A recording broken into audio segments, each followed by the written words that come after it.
दोस्तों, स्वागत है आप सभी का। जस्ट पिछले वीडियो में अगर हम बात करें तो मैंने आपसे कहा था नवांश में कई सारे रहस्य छुपे होते हैं। वहां पे जैसे बात हुई थी कि 36वां नवांश जो है वो कहीं ना कहीं हमारे कर्म या हमारे प्रोफेशन के अंदर आने वाले चैलेंजेस को बता सकता है। तो पहला सवाल ये था कि चंद्रमा से नवांश को देखने की बात कही गई थी। 36वां नवांश कैसे देखेंगे? चंद्रमा आपके नवांश कुंडली में जहां पर भी बैठे हों वहां से आप गिनती गिनना शुरू करेंगे। 36 जो है वो कहीं ना कहीं 12 का फैक्टर है। तो 12 का फैक्टर होने के कारण आप जब देखोगे तो आपको समझ में आएगा कि अगर हम 3 बार साइक्लिक वे में गिनना शुरू करें तो हमें जो चंद्रमा से 12वां भाव है वहां पे हम 36 नवांश पाएंगे। फिर से समझ लीजिए, आपके नवांश कुंडली में चंद्रमा जहां कहीं पर भी बैठे हैं वो पहला नवांश खुद है। वहां से गिन के अगर हम चलें तो 12 घरों में 12 नवांश होंगे। इसी तरीके से जब हम 3 साइकिल रिपीट करेंगे तो 12 तियां 36, 12 इंटू 3 36। तो चंद्रमा से जो 12वां भाव होगा नवांश का वो कहीं ना कहीं आपका 36वां नवांश होगा। किसके रिस्पेक्ट में? चंद्रमा के रिस्पेक्ट में।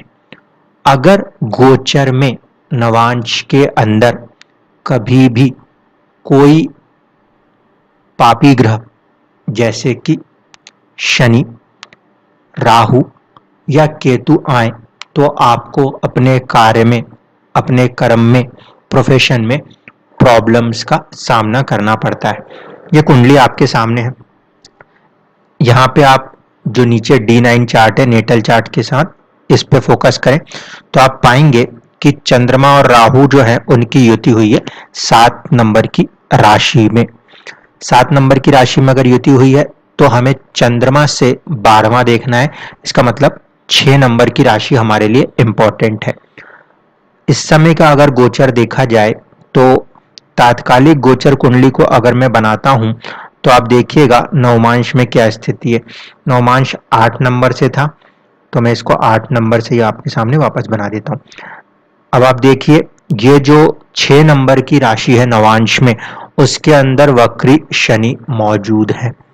इसलिए जो बात कल हम पढ़ रहे थे तो हम उसको अप्लाई करके देखते हैं तो हाँ वो बिल्कुल सही लागू होती है।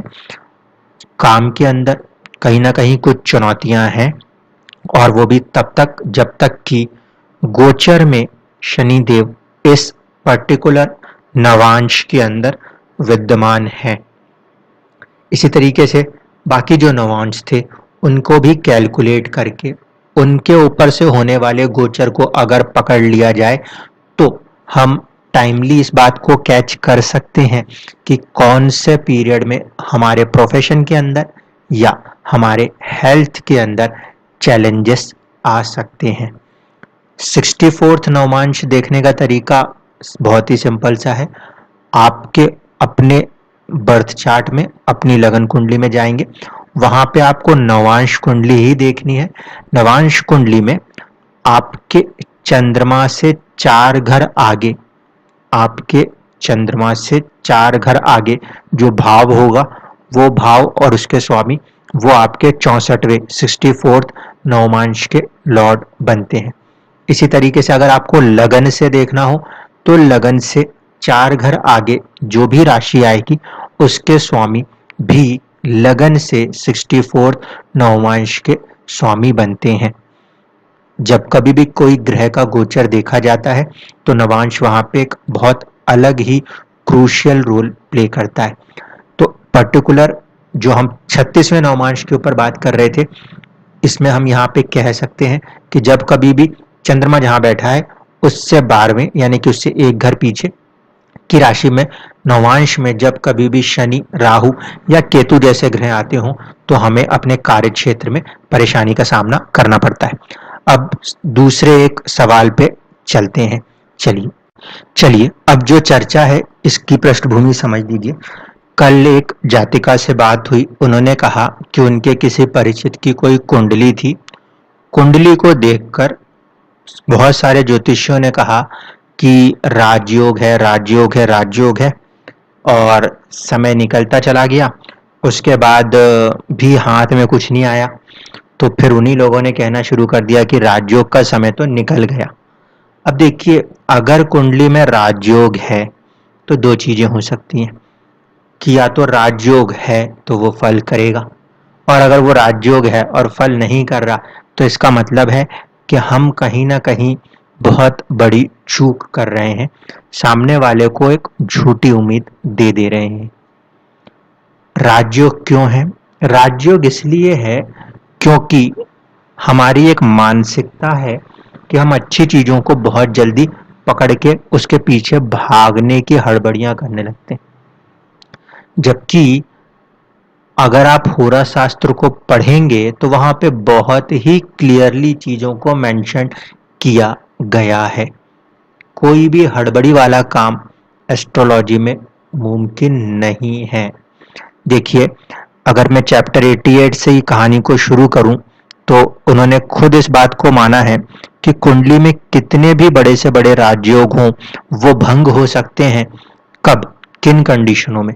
शुभ लगन, शुभ ग्रह योगों से उत्पन्न होने पर भी जातक किसी न किसी कारण से अशुभ फल को पाता है, यानी अशुभ जन्म उनके शब्दों में माना गया है। किन कंडीशनों में?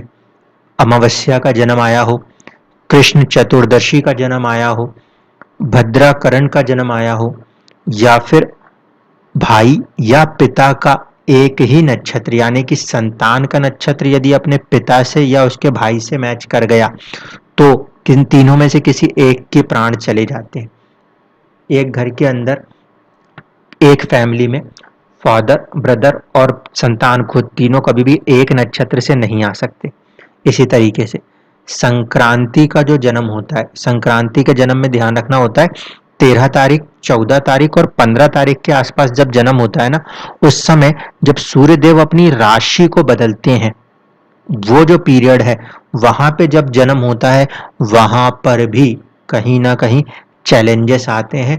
अगर आपका जन्म 13 तारीख, 14 तारीख या 15 तारीख को हो रहा है तो आपको बहुत फोकस इस बात पे करना पड़ेगा कि क्या वहां पे सूर्य ने राशि तो नहीं बदली, संक्रांति तो नहीं है। क्योंकि बेसिकली हम 14 या 15 जनवरी को जैसे संक्रांति मनाते हैं, वैसे हर महीने सूर्य अपनी राशि को बदलते हैं, तो वो जो पर्टिकुलर तारीख होगी, ऐसा कहना एग्जैक्टली तो मुश्किल हो जाएगा कि भाई 15 तारीख वालों को ही ऐलान कर दें। अगर आपका जन्म 13 से लेकर 16 के बीच में है किसी भी महीने, तो ये चेक करना पड़ेगा कि उसमें कहीं संक्रांति का फैक्टर तो नहीं आ गया। आ रहा होगा तो योग भंग होने का बहुत रिस्क रहेगा। इसी तरीके से कीर्ति संयम या महापात होता है, वो योग में भी प्रॉब्लम आते हैं। सूर्य ग्रहण हो रहा हो, चंद्र ग्रहण हो रहा हो, केतु चंद्रमा की युतियां होती हैं, तो वो देखना पड़ता है कि पूर्ण ग्रहण वाली कंडीशन तो नहीं है, अल्प ग्रहण ही है, किस लेवल का ग्रहण है। इसी तरीके से व्यतिपात जैसे भी दुर्योग आते हैं, कहीं नहीं तो गंडंत जैसे भी प्रॉब्लम आते हैं। ऐसे ही एक होता है यम घंट योग, तिथि क्षय भी हो सकता है, दग्धादि योग भी हो सकते हैं, त्रिखल जन्म योग भी हो सकता है, या विकृत और सर्पशीष या तुलामास जैसे भी कहीं ना कहीं योग आपके जन्म कुंडली में हो सकते हैं। ये चीजों को पंचांग और कुछ चीजों को पंचांग से हटकर भी पकड़ना पड़ता है। अगर हमने इन पे फोकस नहीं किया और हम कुंडलियों में ऐसे गए कि बस कुंडली उठाई, नवमेश, पंचमेश, नवमेश, दशमेश और पता नहीं कितने राजयोग बना दिए, तो वो हमारी गलती है कि हम अपनी किताबों का जो वो इंडेक्स का पन्ना है, प्रीफेस का पन्ना है, उसको नहीं पढ़ रहे। हम सीधे चले जा रहे हैं chapter 1, chapter 2, chapter 3 and chapter 4। Chemistry की बुक पढ़ रहे हैं और मॉलिक्यूलर फॉर्मूले को समझाने की बात इंडेक्स में कहीं मेंशन्ड है, उसको हमने छोड़ दिया। ये वैसे ही गलतियां हैं। यहाँ पे आप देखोगे तो बहुत ही क्लियर बात उन्होंने कही है कि जब कभी भी आपका जन्म, जैसे सर्पशीर्ष योग क्या है, सूर्य चंद्रमा का योग के समय अमावस्या हो, और ये भी अमावस्या कहाँ देख रहे हैं, अनुराधा नक्षत्र में, अब अनुराधा नक्षत्र में अगर आपको ये योग दिख रहा है तो आप समझ पाएंगे कि इसका प्रभाव क्या होगा। अनुराधा नक्षत्र मतलब 8 नंबर की राशि में चंद्रमा, जहां पे चंद्रमा खुद नीच राशिस्थ भी होते हैं, फिर सूर्य के साथ आएंगे तो वो भी कहीं ना कहीं क्षीण चंद्रमा होने के कारण खराब हो जाते हैं, पॉजिटिविटी में कमी आती है। नीच राशिस्थ भी हो रहे हैं, क्षीण भी हो रहे हैं, और उसके ऊपर से अमावस्या का दोष बन रहा है। तो ऐसे कंडीशन में हमें अगर 8 नंबर की राशि में सूर्य चंद्रमा एक साथ दिखाई दे तो पहले यह चेक करना पड़ेगा कि क्या अमावस्या है। अमावस्या का मतलब क्या होगा, दोनों ऑलमोस्ट क्लोज सेम डिग्री पे हैं, या फिर आपको यह भी देखना पड़ेगा कि उस नक्षत्र में ही है सूर्य भी और चंद्रमा भी दोनों सेम नक्षत्र में हो। ऐसा ना हो कि 8 नंबर की राशि दिखी, ज्येष्ठ नक्षत्र में चंद्रमा बैठे हुए दिख रहे हैं और सूर्य जो है वो बैठे हुए दिख रहे हैं विशाखा नक्षत्र में, तो बस भाव के अंदर आपने देख लिया सूर्य चंद्रमा बैठे हैं, आपने भी अपने आप पे ये योग लगा दिया। नहीं, स्पेसिफिकली चीजों को लिखा गया है। अमावस्या है अनुराधा नक्षत्र में होना चाहिए, उससे हटके आजू बाजू के नक्षत्र में है तो ये बात नहीं होगी। इसी तरीके से व्यतिपात जो है ये भी एक दुर्योग में माना जाता है, इसको भी मैथमेटिकली कैलकुलेट करना पड़ता है और उसके बाद ही कहीं ना कहीं इसमें चीजों पे विचार किया जाता है। इसी तरीके से एक और चीज है, जैसे कि आप देखोगे तो योगों में शूल हो गया, वैधृत हो गया, व्यतिपात हो गया, परिध योग हो गया, व्याघात हो गया, गंड योग हो गया, या फिर तिथि क्षय हो रही है, भद्रा आ रही है, वज्र, यमघंट, मृत्यु योग, दग्ध योग, ऐसे 12 अलग अलग अनिष्टप्रद योग होते हैं।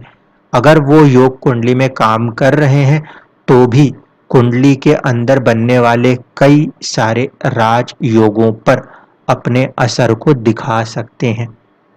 यमघंट योग क्या है इसको भी देख लीजिए। अगर रविवार के दिन जन्म हो और मघा नक्षत्र आए, यानी कि चंद्रमा मघा नक्षत्र में बैठे हैं और संडे के दिन आपका बर्थ हुआ है तो ये योग बनेगा। अगर आप मंडे के दिन विशाखा नक्षत्र लेके पैदा हो रहे हैं तो ये योग आ रहा है। अगर आप ट्यूसडे के दिन पैदा हो रहे हो और आपको आद्रा का नक्षत्र मिल रहा है तो भी ये योग काम कर रहा होगा। बुधवार यानी कि वेडनेसडे को अगर मूल यानी कि आपका चंद्रमा 9 नंबर की राशि में मूला नक्षत्र में है और आप वेडनेसडे को जन्म ले रहे हो तो भी आपकी कुंडली में बड़े बड़े राजयोग नजर आ रहे होंगे, लेकिन वो रिजल्ट कर पाने में कहीं ना कहीं कमजोर होते हुए से नजर आएंगे। गुरुवार के दिन अगर जन्म हो रहा है और कृतिका नक्षत्र आ रहा है तो इसका मतलब है जब भी आपको गुरुवार का जन्म देखना है तो आपको ये चेक करना पड़ेगा कि चंद्रमा 1 नंबर की राशि में लास्ट डिग्रीज में या 2 नंबर की राशि में शुरुआत के डिग्रियों में तो नहीं है, जहां पे कृतिका नक्षत्र आता है वहां पर। उसी तरीके से शुक्रवार का जन्म हो और रोहिणी नक्षत्र में मिल जाए, या शनिवार का जन्म हो और चंद्रमा हस्त नक्षत्र में मिल जाए, तो ऐसे कंडीशन में यमघट योग काम करता है। वहां पे भी हम देखेंगे कि कुंडलियों में बनने वाले पॉजिटिव योग्स में भी कहीं ना कहीं कुछ कमियां आ जाएंगी। इसी तरीके से बात अगर करें तो दग्ध योग की बात भी पराशर जी ने करी हुई है, लेकिन दग्ध योग में उन्होंने बहुत साफ शब्दों में बात को कहा है। उनका मत यह है, अगर तिथि को देखेंगे, रविवार का दिन है और द्वादशी तिथि है, सोमवार का दिन है एकादशी तिथि है, मंगलवार का दिन है पंचमी तिथि हो, बुधवार का दिन हो और तृतीया तिथि हो, गुरुवार के दिन है और आपकी षष्ठी तिथि है, शुक्रवार को अष्टमी तिथि है, या शनिवार का जन्म है और नवमी तिथि है, तो भी ऐसे कंडीशन में दग्ध योग के कारण हो सकता है कि आपके कुंडली में बने हुए योग आपको रिजल्ट ना दे पा रहे हों। इसीलिए जब कभी भी किसी भी पर्टिकुलर चार्ट के अंदर देखें तो सीधे योगों को न देखने, पहले जाकर जो बेसिक्स हैं, जो हिडन इंफॉर्मेशन है, वो थोड़ा सा माइंड में रखना जरूरी होता है। धन्यवाद।